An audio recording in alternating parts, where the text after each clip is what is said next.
মানুষের সমাহার।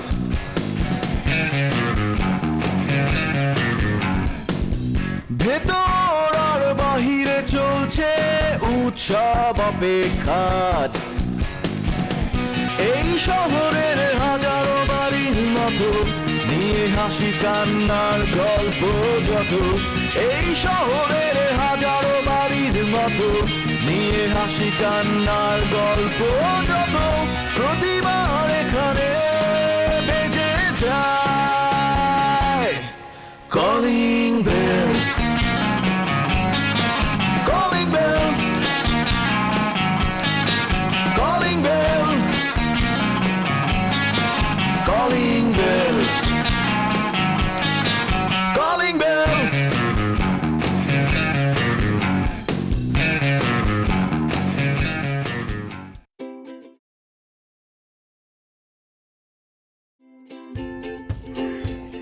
আম্মা কথা বলেন, সমস্যা নেই, আপনাদের শেষ করুন। না আমি কথা বলতেছি না তো। না এখনই তো সময়, বলেন। আমাদের মতো বয়স হলে না না সমস্যা নেই। আচ্ছা আম্মা জান, একটা কাজে আসছিলাম। কি কাজ?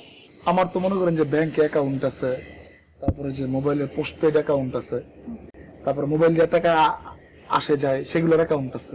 এই অ্যাকাউন্টটা আমার নাই, বুকে অ্যাকাউন্ট। বুকে অ্যাকাউন্ট করবেন মানে কিসের বুকে, কার বুকে? কারো বুকে না, আমার অ্যাকাউন্ট বুকে হবে। কার বুকে? ওই যে আপনারা পোলাপাইনটা করেন না। ও আচ্ছা, ফেসবুক। আচ্ছা কাকু, হঠাৎ করে আপনার ফেসবুক অ্যাকাউন্ট কেন খোলা লাগবে? হয় না, মানুষের সবসময় কি একরকম থাকে? পৃথিবী আগায় গেছে, আগাইতে হবে না? তারপরেও মানে একজন বন্ধু হবে, এটা হইলে নাকি খুব তাড়াতাড়ি হয়ে যাবে। ও আচ্ছা আচ্ছা, কে আপনার বন্ধু? মানে ছেলেটা কে? ছেলে না, একটা মেয়ে। মেয়ে? ও আচ্ছা, কই থাকে, নাম কি? নাম হলো পম্পি। উনি হলো আমাদের এই যে নতুন দোকানের ভাড়া। ও এই কাহিনী না? এই যে আপনারা খালি ভুল বোঝার বাংলা সিনেমার মতন মনে করেন যে উনি, আমি তো সারাক্ষণ সময় দিতে পারি না, নানান বারাবাতার কাজে ব্যস্ত থাকি। এইটা যদি হয়ে যেত তাহলে কি হতো বলেন তো? উনি একটা ঝামেলার মধ্যে আছে, তারপরে মনে করেন উনি আমি টাইম দিতে পারতেছি না, কারেন্টের বিল লাইন কেটে গেছে, তখন কি করবে? উনি জানতে পারবেন, চলে আসতে পারেন। ঠিক আছে আমি বুঝছি, কিন্তু আপনার তো মানে ফেসবুক অ্যাকাউন্ট খুলে ফার্স্টে ছবি তুলতে হবে। ছবি তুলতে হবে কি? দোকান তো পাসপোর্ট সাইজ। আরে না, আমার মোবাইলে যেই ছবি ওঠে এই ছবি দিয়ে আপনি মানে বায়োডাটাও পাঠাইতে পারবেন বিয়ের জন্য। দাঁড়ান, সুন্দর পোজ দিয়ে দাঁড়ান। খেচাং।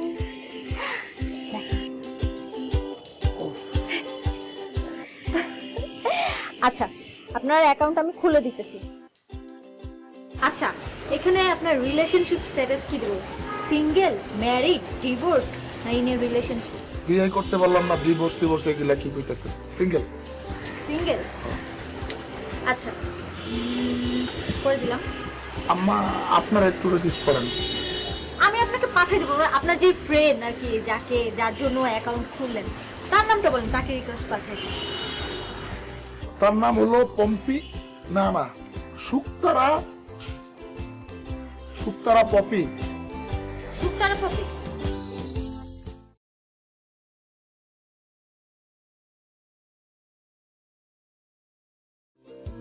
বাহ, সুন্দর তো মেয়েটা। এটা সুন্দর কিন্তু মেয়েটা। মাশাআল্লাহ, এই দিকে চোখ দিয়ে না, নজর লাগবে তো। আচ্ছা আম্মা জান, একটা ঝামেলা আছে আবার একটু। ওনার সঙ্গে ওদিন শরবত খেতে গেছিলাম, হ্যাঁ, তো তারপরে মুরগি দিল, কাটা চামচ দিয়ে ধরছি, মুরগি লাভ দিছে। আপনি শরবত খেতে গেছেন আর মুরগি দিছে ওরা?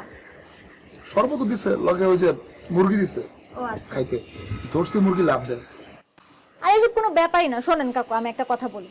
এই যে আপনি আমার সাথে শেয়ার করলেন, এখন মানে আপনার কিভাবে কি করতে হয়, একটা মেয়ের সাথে কিভাবে কথা বলতে হয় হ্যাঁ, না এটা ঠিক বলতে বলছেন, হয়। আমার কথা হয় না। এই যে আমার কথা হয় না এভাবে বলে কোনো মেয়ে আপনার সাথে কথা বলবে না। আপনি এখন কথা বলতে হবে এসেছি, বসেছি, গিয়েছি, দিয়েছি, চড়েছি, করেছি, এইভাবে কথা বলতে হবে। অনেক কঠিন তো, আটকাই যায়।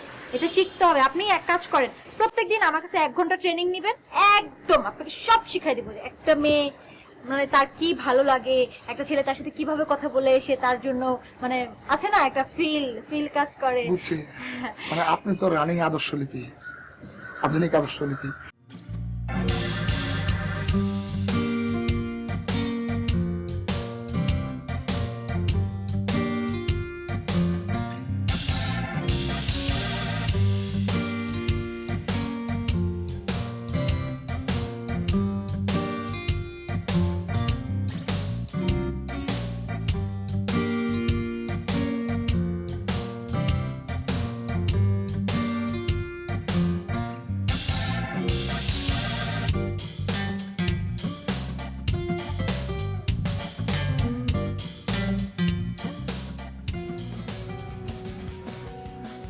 শিউলি আমিন না? আপনার সিভি তো বেশ ভালো, বেশ ভারী, অলসো ফার্স্ট ক্লাস, গুড।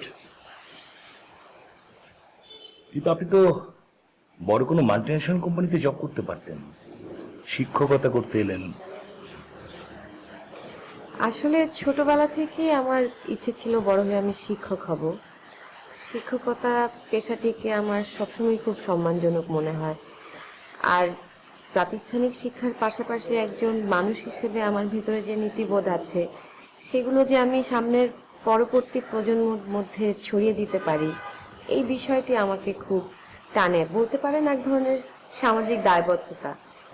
আচ্ছা আচ্ছা, না মানে এই যে সামাজিক দায়বদ্ধতার কথা আপনি বললেন, সামাজিক কাজ তো আপনি অন্য কোনো জবও করতে পারেন, সাপোজ এনজিও কিংবা কোনো উন্নয়নমূলক সংস্থায় যদি জব করতেন। ওই যে বলছিলাম যে সম্মান, আসলে একজন শিক্ষক হিসেবে আমি যে সম্মানটা পাচ্ছি সেটা ছাত্রদের কাছ থেকে হোক, তাদের বাবা মার কাছ থেকে হোক, বা সহকর্মীদের কাছ থেকে হোক, বা টোটাল সোসাইটি থেকেই হোক, শিক্ষককে তো সর্বোচ্চ একটা স্থান দেওয়া হয়। তো আমি সেই ব্যাপারটিতেই সবসময় আসলে খুব আকর্ষণ বোধ করতাম এই পেশাটির প্রতি। বেশ ভালো।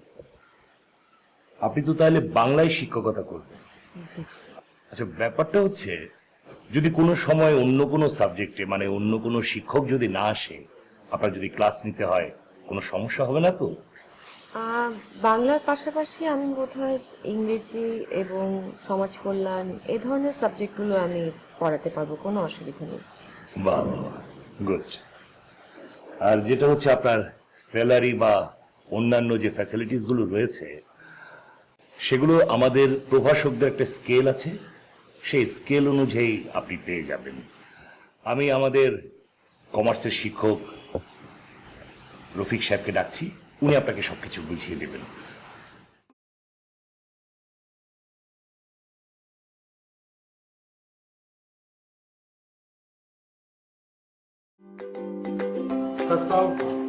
ওয়ালাইকুম সালাম। রফিক সাহেব, স্যার, উনি হচ্ছেন মিস শিউলি। রফিক সাহেব আমাদের কমার্স ডিপার্টমেন্টের টিচার। উনি এখন আমাদের বাংলা টিচার হিসেবে নিয়োগ দেওয়া হয়েছে আজকে? হ্যাঁ হ্যাঁ, বাহ। বাট উনি ক্লাস শুরু করবেন সামনের সপ্তাহ থেকে। আচ্ছা আচ্ছা আচ্ছা আচ্ছা। আপনি একটু ওনাকে টেক ওভার করবেন, আমাদের রুলস এন্ড রেগুলেশন গুলো একটু জানিয়ে দিবেন, যে সবার সঙ্গে একটু পরিচয় করিয়ে দিবেন। হ্যাঁ, তা কি মনে হয় আমাদের নিয়োগ? স্যার, মানে আমি ক্ষমা করবেন, আমি বলতে বাধ্য হচ্ছি যে যথার্থ একটি সিদ্ধান্ত আপনি নিয়েছেন। এমন একটি সময় আপনি যে সিদ্ধান্ত নিয়েছেন এটা আমি বলে বুঝাতে পারবো না। আফরিন ম্যাডাম আমাদের লিভে আছেন, অন্যান্যরা তো মানে মানে একটা ব্ল্যাঙ্ক কিন্তু সিচুয়েশন যাচ্ছে স্যার বাংলার উপর দিয়ে। তো এই মুহূর্তে না মানে আপনাকে ধন্যবাদ। হ্যাঁ, কিন্তু স্যার আপনি ডিসিশনটা নিয়ে আমার মনে হয় যে আমার উপর একটা মানসিক চাপ কমে গেল। ক্লাস টিচার হিসেবে আমার কিছু দায়িত্ব আছে। হ্যাঁ, আর আমি এখন বুঝতে পারছি যে এই প্রতিষ্ঠানটি যে আপনি কতভাবে সুন্দর করে গুছিয়ে যে বছর বছর চালাচ্ছেন, সত্যি স্যার। হ্যাঁ হ্যাঁ হ্যাঁ, তা ঠিক আছে। আচ্ছা, বুঝলাম। এখন ব্যাপারটা হচ্ছে ওনাকে আপনার হেল্প করতে হবে। অবশ্যই অবশ্যই স্যার, অবশ্যই অবশ্যই। ওনাকে হেল্প করতে হবে।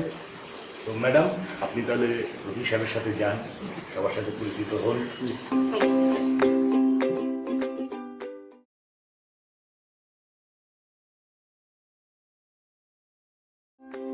এই দিকগুলো হচ্ছে আমাদের সব অ্যাডমিনিস্ট্রেশনের রুমগুলো, আর টিচার্স রুমগুলো সামনে আছে।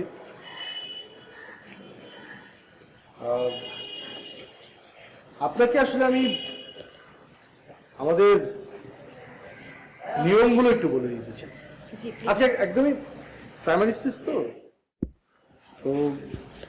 এভাবে আমি বলতে থাকবো, অসুবিধা নেই, কন্টিনিউসলি বলতে থাকবো, এটাই আমার কাজ। আমি একজন মানে ক্লাস টিচার, তো আমার স্যার আমাকে খুব পছন্দ করে, অনেক ধরনের দায়িত্ব আমাকে মেনটেন করতে হয়। প্রথমত হচ্ছে সময়, টাইমলি আসতে হবে, ক্লাস ঠিকঠাক ভাবে নিতে হবে, সময় জ্ঞানটা খুব ইম্পর্টেন্ট।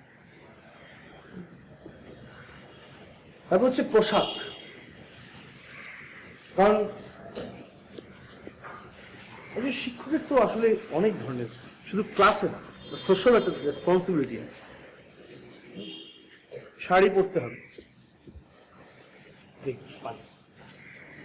কিন্তু কিছু কালার আছে, উৎকট কালার গুলো, এগুলো একটু একটু অ্যাভয়েড করতে হবে। অ্যাভয়েড না, আমরা সরাসরি এগুলো নিষিদ্ধ ব্যবহার করা। জি জি, আমি সেটাই মেনে করছি। হ্যাঁ, মানে ওগুলো ব্যবহার করা যাবে না। আর আর আরো বেশ কিছু জিনিস আছে যেগুলো আমি ধীরে ধীরে বলতে চাই। জি অবশ্যই, আমি আশা করব আপনি যা কিছু নিয়ম কানুন এই কলেজে মেনটেন করা হয় সেগুলো আমাকে খুব ভালোভাবে আপনি সেই ধারণাটা দেবেন। মানে আজকে থেকে দেওয়া শুরু হলো, জি দিয়ে দেবো, কারণ একজন সিনিয়র শিক্ষক হিসাবে এটা তো আমার দায়িত্বের মধ্যে পড়ে, জি জি অবশ্যই। তাই না? আশা করি আপনার তো আমার মানে আমি যেহেতু ক্লাস টিচার, আমার আন্ডারে তো আপনার কাজ করতে হবে, আপনার কোনো সমস্যা নেই? না না, সমস্যা থাকবে কেন, যেহেতু আমি না না, আমি এটা প্রশ্ন করছি, এটা কারণ আছে। আমরা কিন্তু চেইন অফ কমান্ডটা মেনটেন করি। আমি বুঝলাম না। মানে হচ্ছে আমরা চাই যে যার যে দায়িত্ব সেই দায়িত্বটুকু ঠিকঠাকভাবে পালন করবে, সেটাকে আরেকজন ফলো করবে, ফলো আপ রাখার জন্য। সো যার নিচে অ্যাজ এ টিম অন্যরা কাজ করছে তার কথাগুলো মেনটেন করতে হবে এবং টু দি পয়েন্টে সেটাই পালন করতে হবে। অবশ্যই, যেহেতু আমি নতুন জয়েন করলাম এখানে, আপনি আমার সিনিয়র, আপনি তো সময় সময় আমাকে আমার দায়িত্ব সম্পর্কে উপদেশ দেবেন, এটা আমি মাথায় নেওয়ার চেষ্টা করব। ধন্যবাদ। তাহলে আমি আর ওদিকে যাব না, আপনি নিজের মতো ঘুরে দেখে নেন। ঠিক আছে, ধন্যবাদ। জি জি জি জি, আমি কৃতার্থ যে আমার সম্প্রতি যানজটের উপর তৈরি প্রতিবেদন দিয়ে আপনি আপনার পত্রিকায় ছাপিয়েছেন। জি জি, হ্যাঁ, সম্প্রতি আমি বেকার সমস্যার উপরে একটি গবেষণা কর্ম করছি। জি জি, নিশ্চয়ই আপনাদের সহযোগিতাই তো আমার প্রয়োজন। জি জি, আসসালামু আলাইকুম। জনাব আসসালামু আলাইকুম, আপনি আমাকে তলব করেছেন? তুমি আমার সামনে আবার ওই কালো চশমা পরে এসেছো কেন? জনাব তোমাকে আমি বলেছি যে তুমি আমার সামনে কখনো কালো চশমা পরে দাঁড়াবে না। জনাব, বাইরে বৃষ্টি হচ্ছে। বাইরে বৃষ্টি হয়েছে তো তুমি কালো চশমা পরেছো কেন? জনাব, আমি বৃষ্টিকে রঙিন দেখতে চাই। কি মুশকিল, বৃষ্টিকে আবার রঙিন করে দেখার কি আছে? বৃষ্টি দেখতে হয় সাদা চোখে, তাহলেই বৃষ্টির প্রকৃত সৌন্দর্য তুমি উপভোগ করতে পারবে। খবরদার তুমি এরপর আর বৃষ্টির সময় যেন কালো চশমা না পড়ো। জি জনাব। তোমাকে আমি ডেকেছিলাম আসলে একটি বিশেষ প্রয়োজনে। তুমি জানো যে আমি বেশ কিছুদিন ধরে সামাজিক বিভিন্ন বিষয় নিয়ে সীমিত আকারে গবেষণা কর্ম পরিচালনা করে থাকি। জি জনাব। এবং সম্প্রতিকালে তুমি নিজেও আমার বেশ কিছু কাজের সাথে সম্পৃক্ত ছিলে বিধায় আমি ধরে নিতে পারি যে এ সম্পর্কে তোমার সম্যক ধারণা আছে। জি জনাব। যেমন এলাকার যানজট, এলাকার খেলার মাঠ, উঠতি বয়সের তরুণ, এলাকার পরিষ্কার পরিচ্ছন্নতা ইত্যাদি নানাবিধ বিষয়ে তুমি আমাকে সহযোগিতা করেছো এবং তুমি শুনে খুশি হবে সম্প্রতি যানজটের উপরে আমরা যে কর্মটি করেছি সেটি একটি পত্রিকায় ছাপানো হয়েছে। কিন্তু আত্মতুষ্টিতে ভুগলে তো হবে না, আমাদেরকে এ কারণে বস্তুতপক্ষে আরো অনেক গুরুত্ব দিয়ে এই গবেষণা কর্মগুলো পরিচালিত করতে হবে, যাতে করে আমরা একসময় আমাদের ওয়ার্ল্ডের সামগ্রিক উন্নতি দেখতে পারি, যাতে করে আমাদের জাতির উন্নতি হবে তথা দেশের উন্নতি হবে। তুমি লক্ষ্য করে থাকবে যে বাংলাদেশ সম্প্রতি নিম্ন মধ্যম আয়ের দেশে উন্নীত হয়েছে, কিন্তু সেটি তো আমাদের চূড়ান্ত লক্ষ্য নয়। আমাদেরকে নিম্ন মধ্যম আয়ের দেশ থেকে উন্নত রাষ্ট্রে পরিণত হতে হবে, এবং সেই কারণেই পর্যায়ক্রমে ধারাবাহিকভাবে আমাদের বিভিন্ন বিষয়ের উন্নয়নের প্রয়োজন, সংস্কারের প্রয়োজন। তুমি লক্ষ্য করে দেখবে যে আমাদের দেশে বর্তমানে বেকার সংকটটি অতীব তীব্র মাত্রায় অনুভূত হচ্ছে। জি জনাব। এবং যেহেতু তুমি বেশ কিছু সময় বেকারত্বের অভিশাপ নিয়ে ঘুরেছো, তাই আমি আশা করতেই পারি যে আমার এইবারের গবেষণা কর্মে তুমি কিঞ্চিত ভূমিকা রাখতে পারবে। আমি তিলে তিলে টের পেয়েছি বেকারত্ব কত কষ্টের। আমি জনাব যখন মেট্রিক পরীক্ষার ফাইনাল পাশ করতে পারিনি, তখন আমি বুঝেছি জনাব একটা সার্টিফিকেটের জন্য আমি চাকরিতে অ্যাপ্লাই করতে পারিনি জনাব। তুমি মনে হয় কোথাও ভুল করছো ইলিয়াস কাঞ্চন। আমি পরীক্ষার ফলাফল নিয়ে অর্থাৎ পাশ ফেল নিয়ে কিন্তু রিসার্চ করছি না, আমি করছি বেকারদের উপরে। কাজেই তুমি যেই সংকটের কারণে অ্যাপ্লাই করতে পারোনি সেটি এখানে প্রযোজ্য নয়। জনাব তার মানে হচ্ছে যারা শিক্ষিত চাকরি পাচ্ছে না,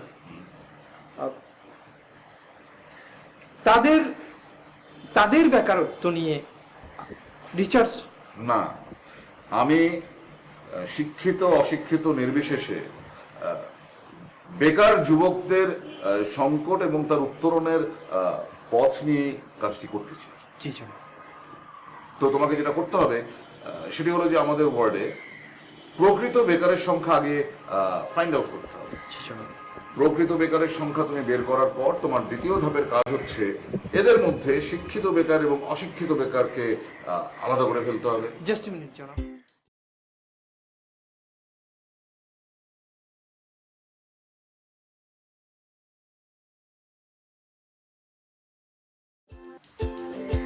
জনাব, এই বেকারত্বটা কি একটা নির্দিষ্ট বয়স মার্ক করতে হবে? হ্যাঁ, সেটা তো তোমাকে করতেই হবে। ধরো যে 20 বছর থেকে 35 বছরের বেকারদেরকেই তোমার তালিকার মধ্যে স্থান দেবে। জনাব, তাহলে কি যারা যোগ্য না হওয়ার পরেও চাকরি পেয়েছে তাদেরকেও কাউন্ট করব? তোমাকে বলেছি বেকারদের নিয়ে একটি তালিকা প্রণয়ন করতে। কারা চাকরি করছে সে যোগ্যতার ভিত্তিতে করছে না অযোগ্যতার ভিত্তিতে করছে, সেটি তো তোমার বিবেচ্য বিষয় হতে পারে না। জি জনাব, ঠিক আছে। তাহলে দেরি না করে ঝটপট তুমি কাজে লেগে পড়ো।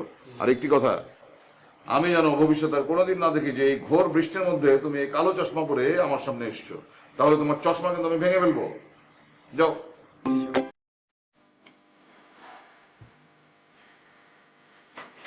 জনাব, আমি কি মেয়েদের কাউন্ট করব না, শুধু ছেলেদের করব? তার আগে তুমি আমার একটি প্রশ্নের উত্তর দাও। বেকার শব্দটি লিঙ্গান্তর করে আমাকে বলো তো কি হতে পারে? কঠিন প্রশ্ন জনাব, কেমন উত্তর দেব? কেন, বেকার শব্দের কোনো স্ত্রীলিঙ্গ নেই? তাহলে তুমি নারী পুরুষ নির্বিশেষে সকল বেকারদের তালিকা তৈরি করবে। যাও। দুঃখিত জনাব, ধন্যবাদ।